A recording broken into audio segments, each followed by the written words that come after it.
Good morning, good afternoon, good evening, wherever you are watching from. Bit of a late start today because we had a few little technical issues. I don't know why, but it's the streaming service that I am using, and decided it didn't know who I was. So, you ever feel that way? Trying to deal with your computer systems, and they're just like, "What do you want?" No, I don't know who you are. So we've got a lot of topics on today. Let me just load these. Yeah, it's a busy kind of 24 hours here, not even busy 12 hours or so, with a whole bunch of stuff going on. We'll get into that just in a second. I usually like to give you about a minute or so to get in case you have any ads that are playing or you're a little bit like me having some technical issues. But yeah, we've got a lot of stuff to talk about. It's interesting, with the tsunami, obviously, yesterday. So we'll get into that. But there's also some developing stories in London that are happening, that are taking place. And we want to talk about that as well. Like, there's always so much in the summer that randomly affects travel, notwithstanding heat waves and stuff like that. I think the US has just finished going through a massive heat dome. We've got a little bit of heat wave going through. It was highs of it hit 29 yesterday, and today it's going to be just over 30, which is I think 95. Where's my Angelo? Angelo's usually good at doing the conversions for me. So yeah, so we were finally getting some summer weather, but it's fine. And it's, goes down in the evening to half that. So I really, really don't mind. It's one of those cases where if you can't beat the heat and you don't have air conditioning, stay up late, suffer through, watch some TV, and then sleep in the morning and enjoy. So there you go. So let's go ahead and get into this because we've got a lot of topics to cover and we have a new topic. So I thought I am a total app freak. Jeremy, if you're watching, we had this discussion. You thought you were the one who had the most apps. Angelo, you might as well. I didn't discuss this with you. I don't know how many apps you have on your phone. I have rather a lot. Some might throw me into the geek zone in terms of apps, but the vast majority of them are travel related. I'm just trying to look at my phone. Where would I find that? I always find this so confusing. General. Okay. And does it tell me how many I have if I look at about? Let's see, applications, 146. 146, folks. And I do use the vast majority of them on a regular basis. So I thought I would share some of these with you, and also some of the more obscure ones, which some of them are apps and some of them are mainly apps, but can also be used as a web version. And these are extremely helpful. One that I don't use very often, I actually used yesterday to check out pricing for taking a taxi in Durban, South Africa, to a small little resort town that I might be going to next year. And worked like magic to give me pricing.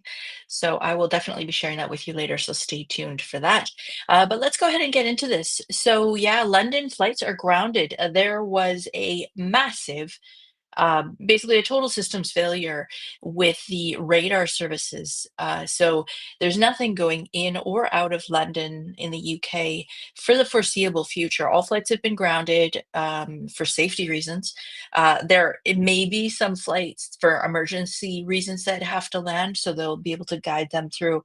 But I mean, just as there's been so many issues in the US in the last 6 months really, but more specifically in the last few months, even just the other day, there was a flight that I think the flight had just taken off, and there was a smaller plane that was in its flight path, and they lost radar. The larger craft lost radar connectivity and had to do a massive dive, like I think it was 10,000 feet or something, in the space of 3 or 4 seconds, because they were on a path to collide. Everything was avoided. That was all good. But, it's pretty scary, especially if you were a passenger on board. The flight attendants were injured. Some of them were injured. Some of them were basically saying, "This is it. My career is done here. I don't want to do this anymore. I'm out," which, I could appreciate that, especially when you're in the back of the plane. It's like sitting in a bus when you can't see the driver. You can't see what's going on. Why did the driver just slam on the brakes? I don't know. So yes, the radar systems are malfunctioning. Like I said, total systems failure. They do have people in looking at it, trying to fix it. But who knows? This is going to cause system-wide delays as planes are diverted. And of course, when the planes are diverted and they're meant to be going into Heathrow, arriving to, departing from, and if they have to be diverted to Manchester or Paris, Charles de Gaulle, or who knows where, then you got to then transport them. Like, you got to logistically, that's a house of cards that's fallen down. So we'll see how long this takes to recover. But it just happened this morning, or for them earlier in the day, and it's a developing story. So we'll see how that goes. With there you go. So Russia earthquake, wowza! On the app, the one of the apps that I will be talking about later today, which is QuakeWatch. This app, this earthquake, yes, last night was registering as 8.9. Ultimately, they seem to have defined it as 8.8. I mean, 8.8, 8.9, tomato, tomato, right? At that level. I mean, I think they're saying this is the biggest earthquake on record. So, um, but it was in Russia. Do we want to go there? Do we want to say, "Hey, karma"? Uh, I don't know. I'm not going to get into politics. Um, but this, because of the quake, and it was, I think, let me pull up my app. I think it was only 29. What was the depth? Done that. Uh, the biggest. Okay. So it was 21 kilometers deep. So that would be about 13 miles. And the thing with earthquakes, which when you live on a coast or an area that is earthquake prone, you learn very quickly that a lot of the factors are how close it is to where you are, as well as the depth.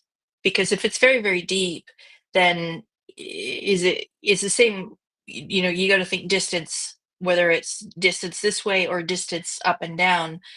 But then there's also whether it's a pressure from two plates colliding, pressure because one of them's shifted. And I think there's a third type, which I don't recall at the moment.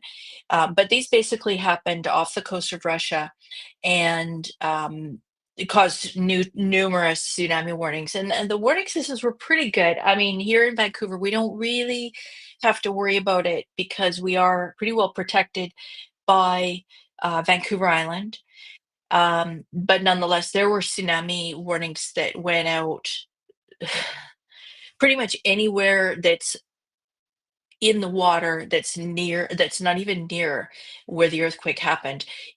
If you're in the body of water, so in the Pacific Ocean to down south, that was not even within the triggered area, but just within the reach of waves. That's how far out the tsunami warnings went. Um, Good morning, Angelo. How are you? And welcome to everybody else. So 6 people on right now. Cool. I usually have the screen covered up with my notes, so I can't always see how many people are on board. Out having brunch before going back to work. Uh, Brunch? It's like 1 o'clock there. That seems more like lunch to me, unless you're having eggs. If you're having eggs, yeah, call it brunch. Why not, right? So yeah, the earthquake warnings, and I'm going to show you some screenshots later on when I show you the QuakeWatch app, which, I mean, is this a waste of time for you to have? A lot of these apps are probably things that you might consider for certain specific vacations. Going to Hawaii? might be a good idea to download this app.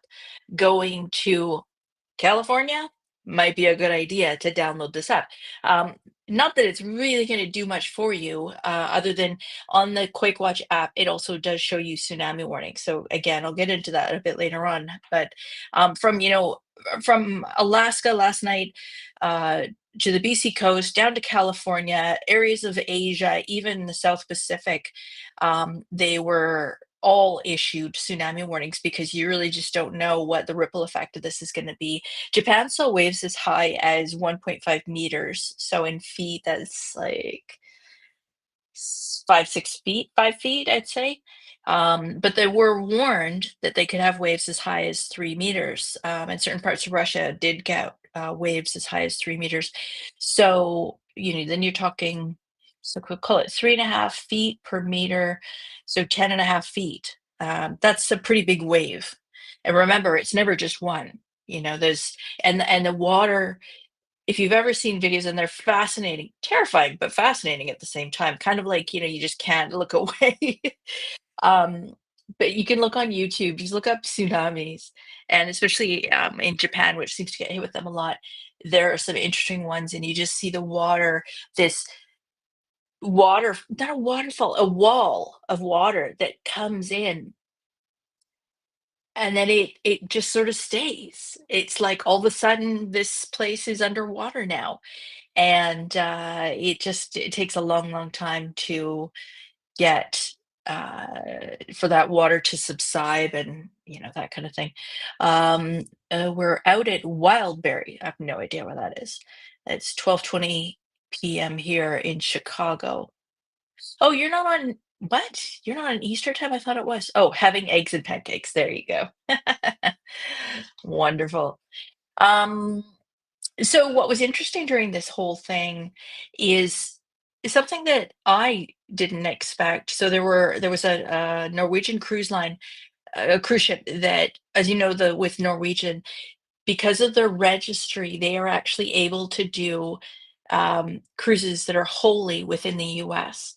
So that's why they're the only cruise line that can do Hawaii circumnavigations. They don't have to come from Seattle or LA or Vancouver and spend like 3 or 4 days crossing and then do a couple of loops of a couple of islands with a couple of stops here and there and then do the long trek back. Norwegian, they can start and finish there. So they have this route that they go around the islands and have multiple stops.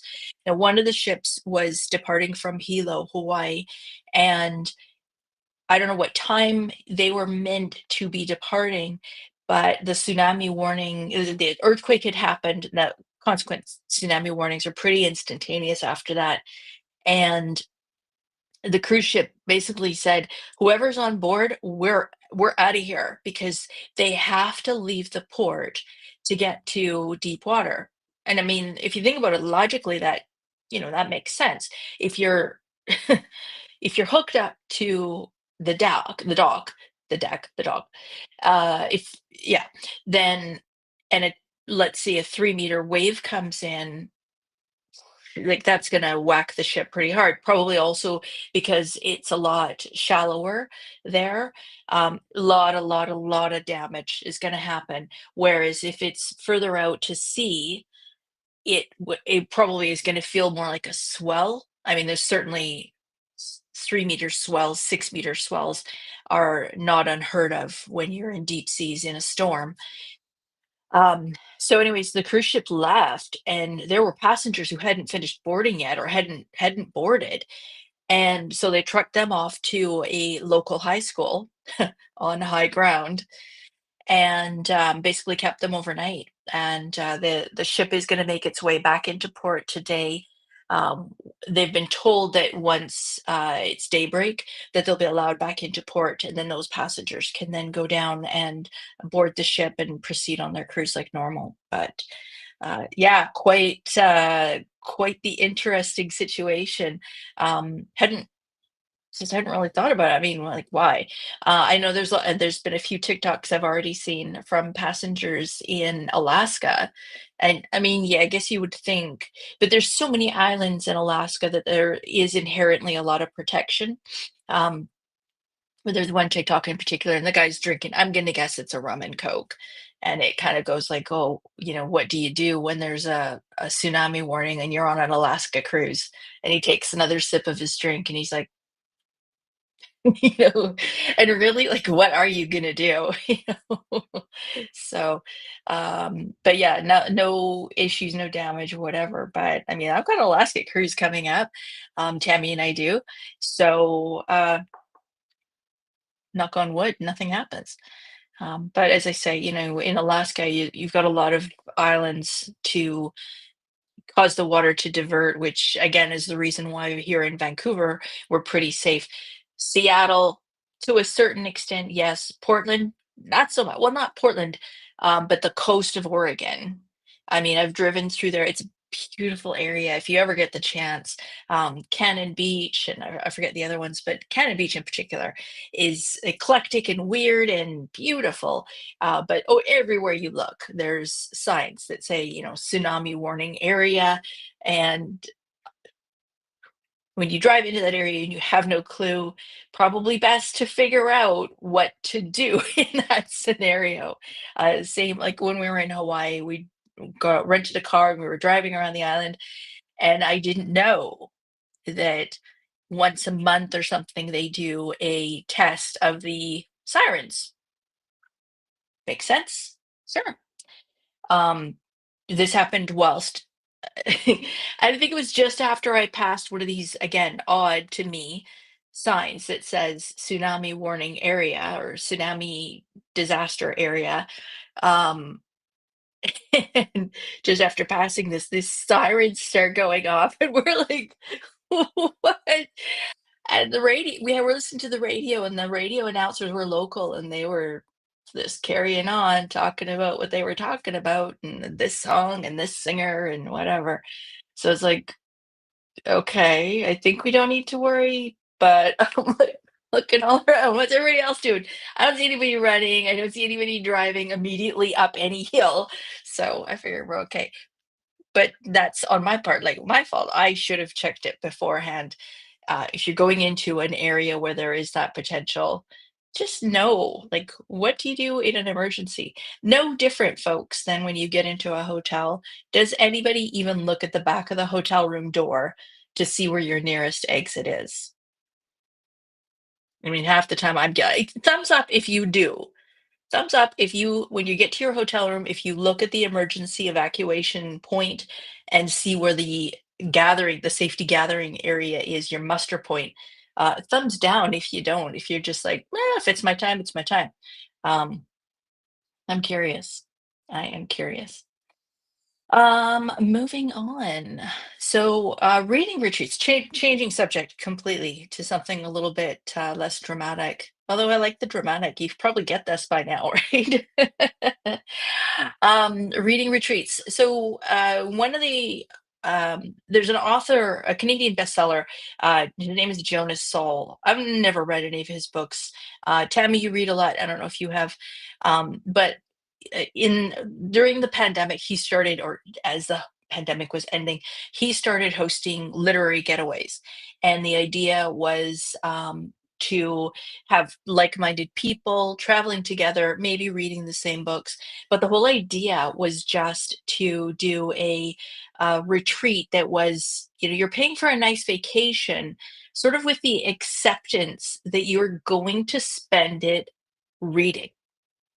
You're not sightseeing, you're not seeing a million things, you're not doing a bunch of excursions, you're not doing a bunch of thrill rides, adventure things. You're just going to read. And apparently these are really, really popular, which I had no idea. Um, okay, Dean remembers this. So there was an announcement on the radio that it was a test as the sirens were going off. Yeah, but initially it was just like, what the what? Like scary. But um So yeah, reading retreats. So they're saying that the majority of readers that go on these things are reading paper books, not ebooks. So it's a real, like, getting away from technology and electrics, and I appreciate that, like sometimes if I have a heavy editing day with videos or, trying to learn new stuff, it at the end of the day, I've got a headache because I've been on the computer for too long, and I really ought to not just use my laptop monitor. I should have an extended monitor, a larger one to work on, but I just don't have it set up. Not making excuses, but whatever. But they are saying that, a lot of these people, they prefer to just read on paper. And they're paying a decent price to go on these vacations. And they're essentially doing what they could be doing at home.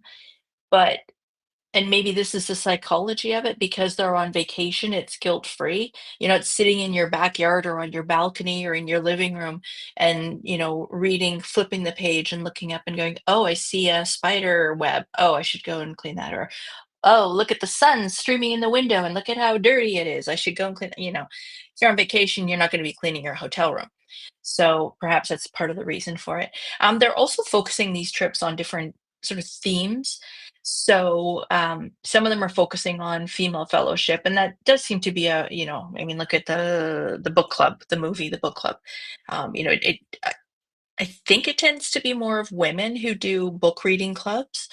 I could be wrong. I'm not familiar with a lot of men who do these sort of things.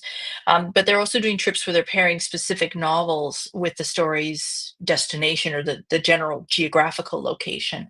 So that's kind of cool. Like, imagine, well, I'm sure, if you had a book that was sort of a Mamma Mia subset, and then you were in Greece and sort of in the area where the movie took place and stuff like that. I think that would be cool. Um, okay, so that's a fair point. Tammy says she feels guilty reading at home, but on vacation she can do it all day, except when she's traveling with me, because then we're going to be playing cars and other games. Looking forward to that, actually. But yeah, it is kind of nice just to sit and do nothing and be okay with that. Because how often do we allow ourselves that in these busy days? Not very often. Not very often at all. So kind of a neat concept. If you're interested in that, let me know and I can scope out some um, tour companies that are putting together packages like that, and I can throw it into a community post just so you've got it for reference. But it's kind of a neat idea. I mean, you guys have heard me say before, like, how often do I read books? Like, I think I read 2 books last year. No, that was over the course of 2 years. Although I did, yeah, games, here we go. With this heat wave, just indulging in, and it's, you sort of feel like it's too hot and gross to do anything, and you're not really feeling terribly productive. So it's nice to just sit outside with the mister on and read a book. And I mean, you might say, well, you don't want to read a book with a mister, spraying water and stuff. But I mean, these are book sale books, so it's all good. And it's the one that I have on tap for next is a John Grisham book. I mean, John Grisham is so like 1990s, I think, but he's still writing books, or maybe people are writing books under his name because that's a very common thing.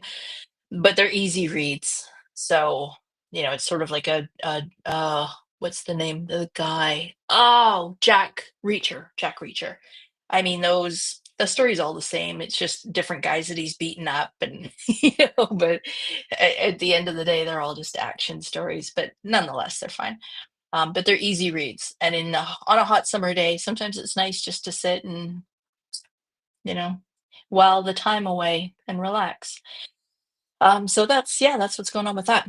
All inclusive, not all inclusive AI. See, they've stolen the anagram, I guess, or the lettering for all inclusive. But yeah, artificial intelligence.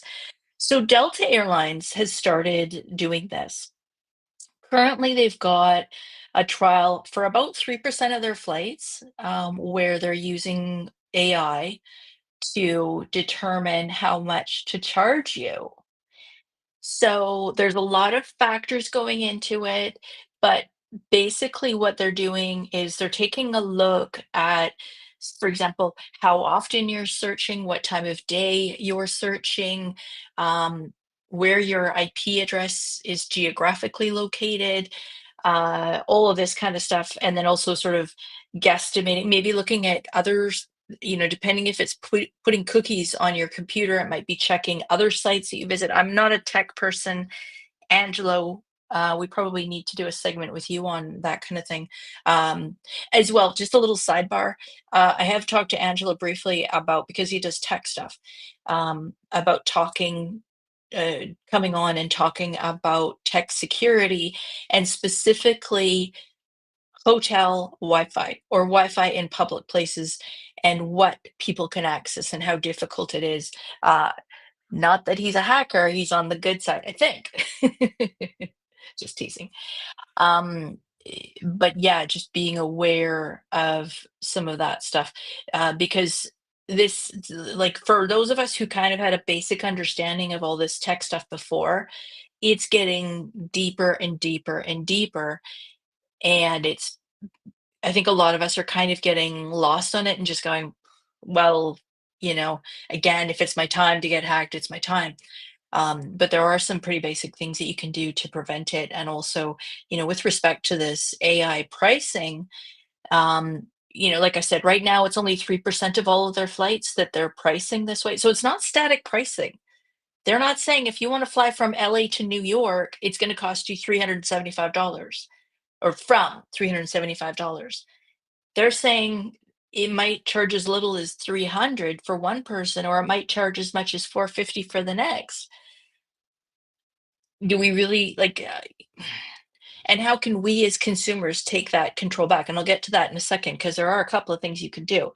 So the aim is to have 20% of their fleet prices, of their fleet-wide flights for Delta, priced by AI by the end of this year. And ultimately, they want to have 100% of their flights priced this way. So imagine over the course of the next 2 or 3 years, they, continue to adapt and adopt the way AI is doing pricing, whether it's, Delta has a flight from Chicago to Fort Lauderdale, and it's not full. And so within 24 hours, they realize that from a revenue perspective, that flight is not going to be profitable. So the system, the AI unit, would automatically discount the prices to a certain degree, uh, in order to stimulate sales. So there could be some benefit to it because it's more dynamic than traditional pricing systems, but it's also going to, um, there's the fear that it could be discriminatory, and also, like, easy is it for anyone to sorry, I'm reading things while I'm talking. How easy is it going to be for people to manipulate it? Dynamic pricing is another term. Yeah, yeah, exactly. So it's taking a lot of factors into consideration and basing the price on that. For example, you've got, if this were happening in London, then you'd say, okay, well, no flights in or out of London, which is going to create more demand for flights from, um, Manchester, Luton Airport, maybe even up as high as, into, Scotland, that kind of thing, or into France, that whatever is going to create increased demand for flights from there, because those flights are still going. Same thing if Vancouver is shut down, where are you going to fly from? Drive down to Seattle, that's an option. It's a 2-hour drive, 3 hours in traffic, but it's doable. So again, it can readjust things that way. So it's going to be based on a lot of factors, including the type of browser that you use. I don't know why that would make a difference. I guess if you're the person who just uses the default everything, it's expecting that you're kind of a basic user, as opposed to somebody who has gone to a more efficient browser, or one that has more protections built in. I'm guessing, totally guessing on this. So the logic is that AI would automatically assume if your IP address, so where your internet connection is located, if that's in the 90210 zip code, which many of us of a certain age at least will recall that that's the Beverly Hills zip code. Probably the affordability factor is going to be a little bit higher than for somebody who's got their IP out of the University Park area where the average income per capita is $19,507, or Compton, which I didn't even look up those stats. But I would say they're probably similar where, you're in an economically challenged, or to my knowledge, you're in an economically challenged area. And if not Compton, if I'm speaking out of turn, pick any area where you've got low income uh, uh, homes or households, and chances are they're going to have lower prices. Or are they going to do it the opposite way and say, well, they know that the people who have better affordability may as well charge them a little bit less on the flight because they know that they're going to pay for seat selection and maybe upgrades at the gate, or all the extras that go along with flying, which that's where a lot of the margin really is. What's Dean saying? Oops. He says, FIFA used this at a recent tournament as demand went up. Well, that makes sense. Prices went through the roof when demand crashed in when prices crashed in another game, prices plummeted. Wait, sorry, when demand crashed in another game, prices plummeted. Yeah, supply and demand. So it's inherently um, putting this into play. I mean, I guess it's good. It's But, at the same time, like, there's so little control that we have when we travel that you'd like to think that at least you can have a chance at getting as good of a rate as the next person. Now, the one way to do this is, of course, clear your cookies and use a VPN to get the best rates, which has always been, best practices when looking up flight prices. In fact, I went to a wedding last year. Dean, you'll recall this, and the couple who we drove with to get to the wedding, they have a place down in Cabo, and they were lamenting about prices to get down there, and said, every time they look, it's like the prices seem to go up and up and up. He's like, oh, there can't be this much demand. And I said, well, no, it's because it's tracking you and it knows that you keep looking. So clearly you want it. It's like looking at a pizza or looking at a new car. It's like, oh, I want, but can I really afford it? So they keep bumping the prices up.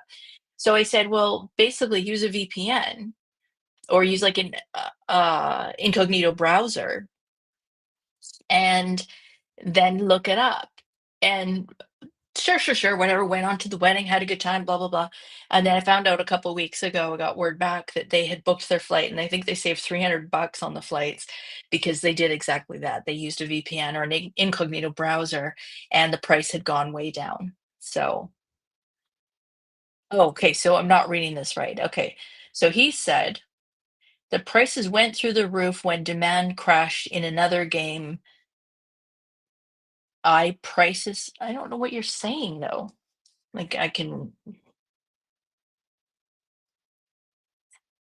prices plummeted. Prices went through the roof when demand.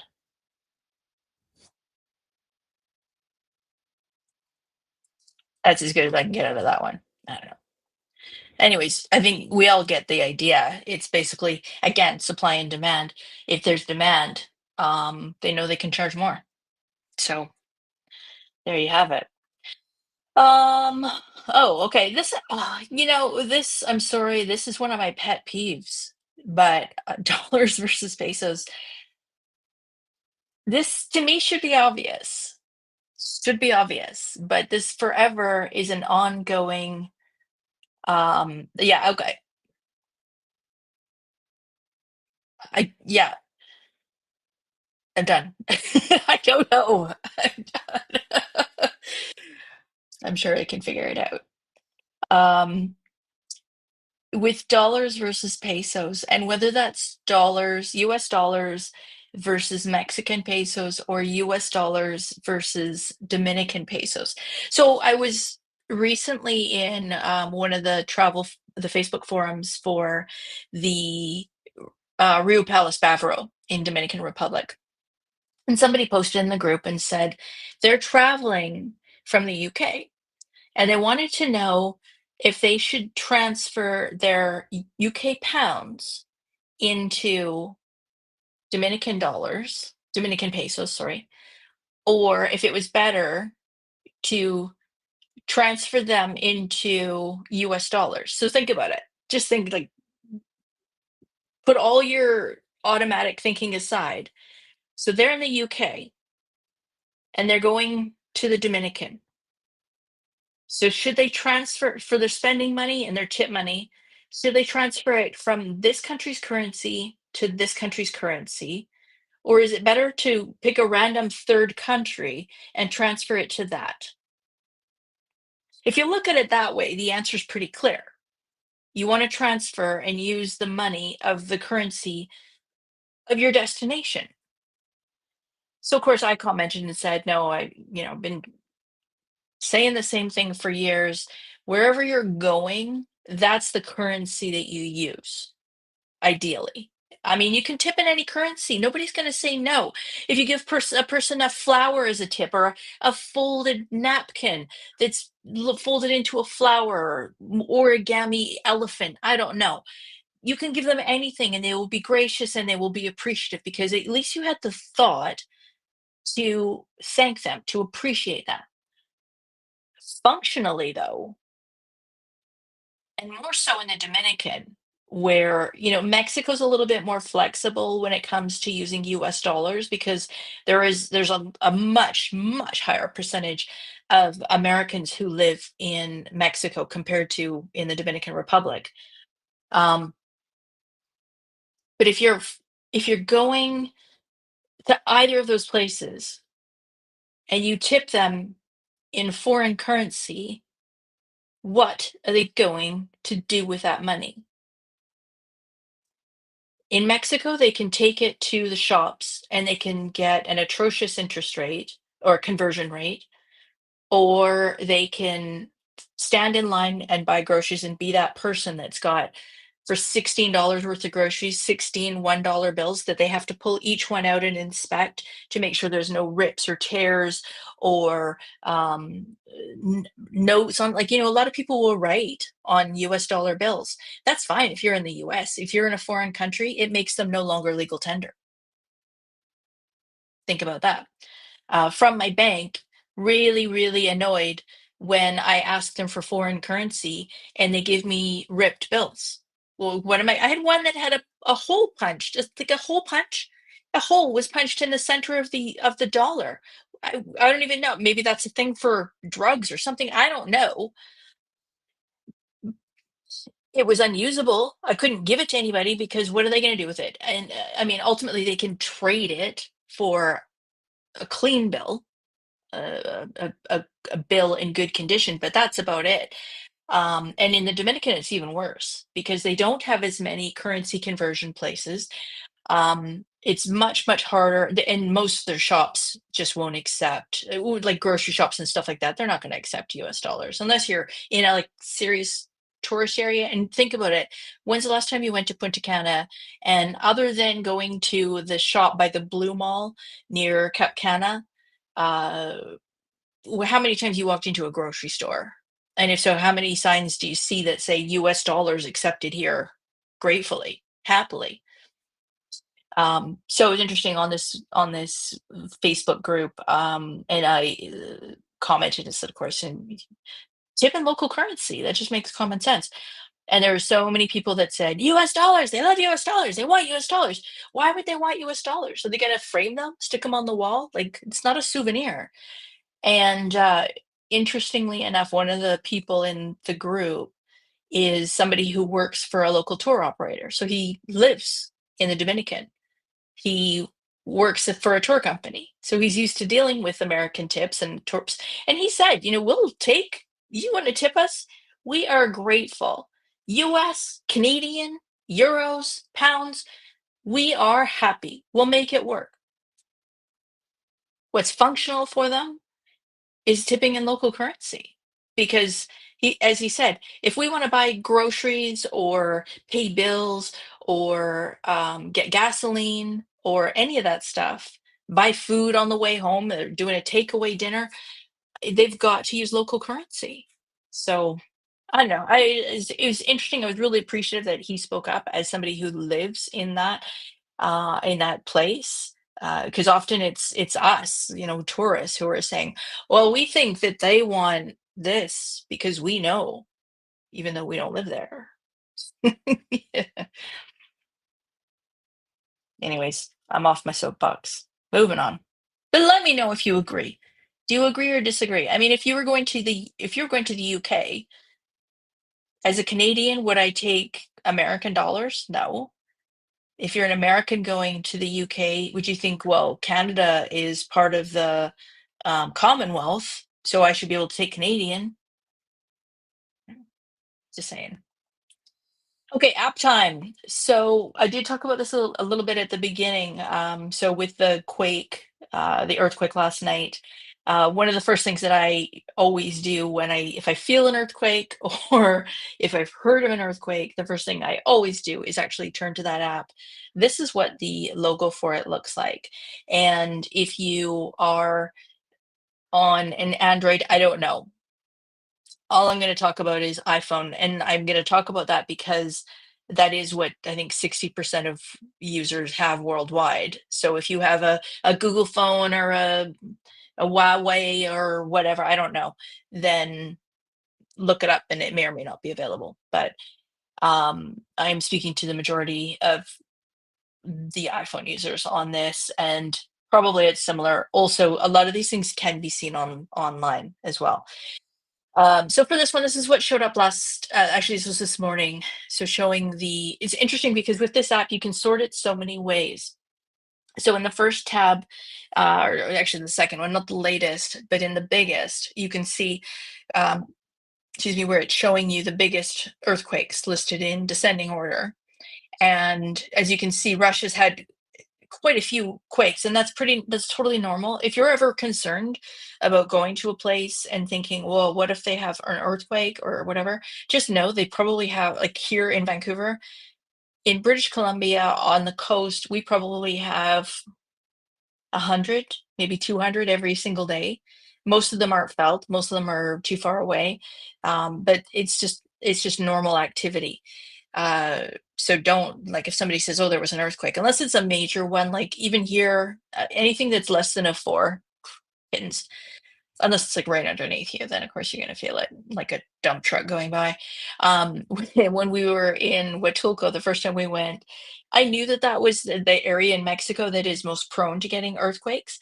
And we were sitting on the beach, at a little bar area, and we were drinking a nice little Dos Equis and enjoying the view.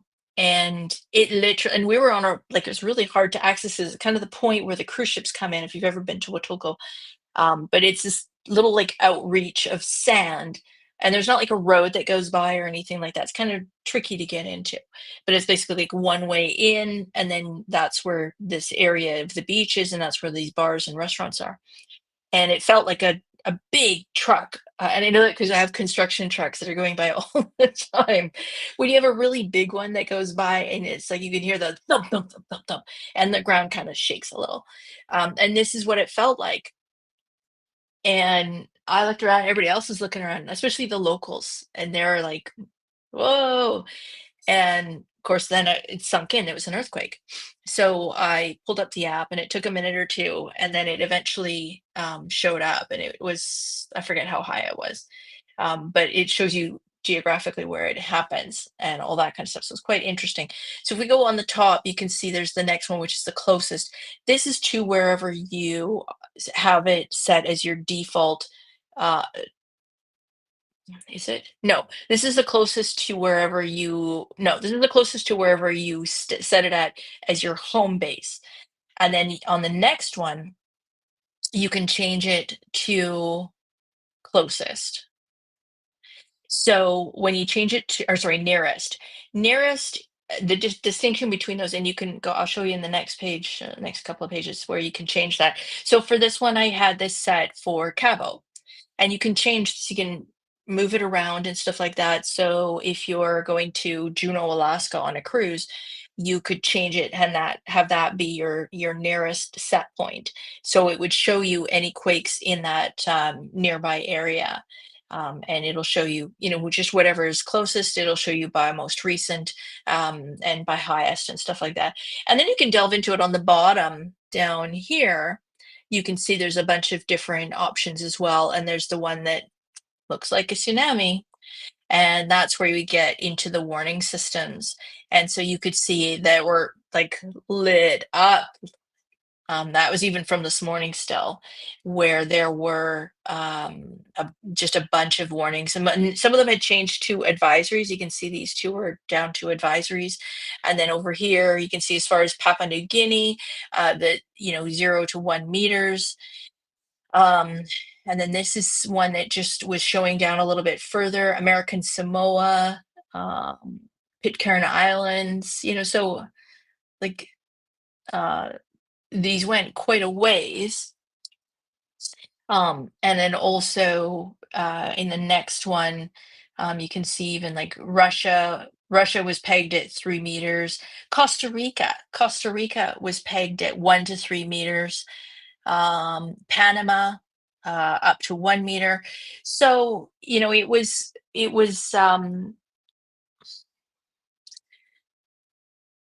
I thought it was useful to be able to look at it and see, okay, what's the actual imminent danger here? I mean, and if you're at home, of course, you can just turn on the TV because it's going to be on the news as breaking news, and it's going to tell you what's going on, like basically, run, or are you okay?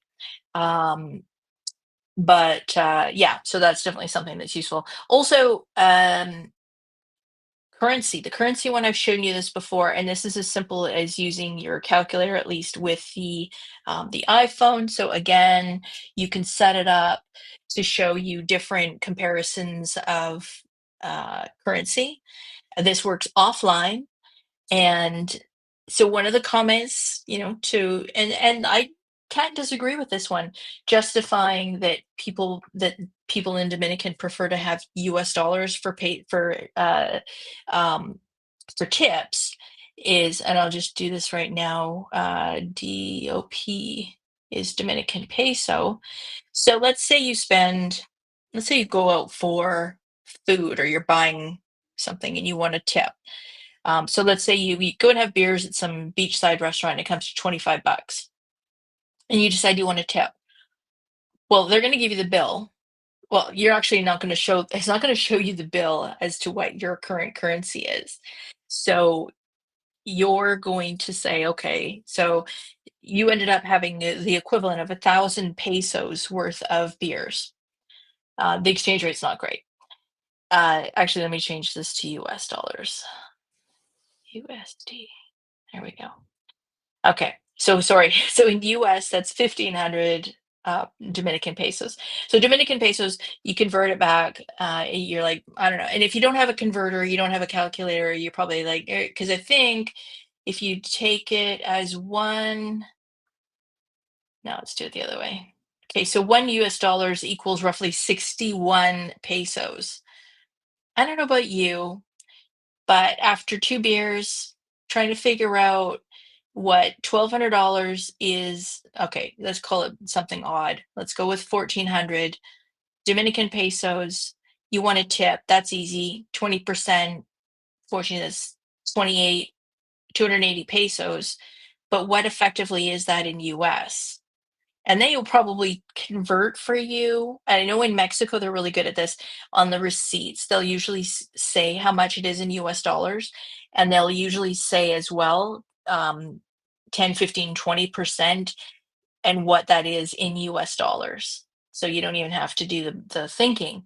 But if you're in the Dominican and it doesn't have that conversion for you, this person who was commenting said that people will normally tip more because they just can't figure out the exchange rate. I would argue that you might also be tipping less because you can't figure out the exchange rate. But um, yeah, so that is really handy. And the other last one that I wanted to share with you this week, and I'm going to share different ones each week, is Rome to Rio. And I don't unfortunately have a screenshot, but it's Rome, ROME, to Rio, Rio de Janeiro, RIO. And this is really useful for finding transportation options. They do other stuff as well, but the primary thing that it is used for within the travel agent industry or by people in the industry is calculating out like taxi costs and stuff like that. So, for example, to this place that we're looking at going to in South Africa, I was curious how much it would be for a taxi, and turns out it's like $5 to $8 Canadian.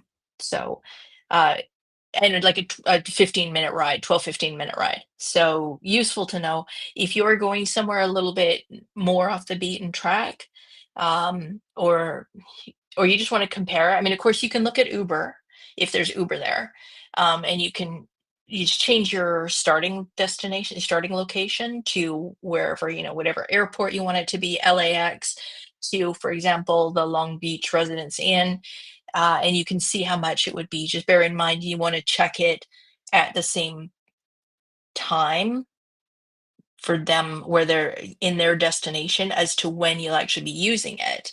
So, for example, if I'm going to Miami and I want to know how much Uber is from Miami airport to whatever hotel I'm staying at in Miami or Fort Lauderdale for that matter, because you can fly easily into either one, and go to either destination.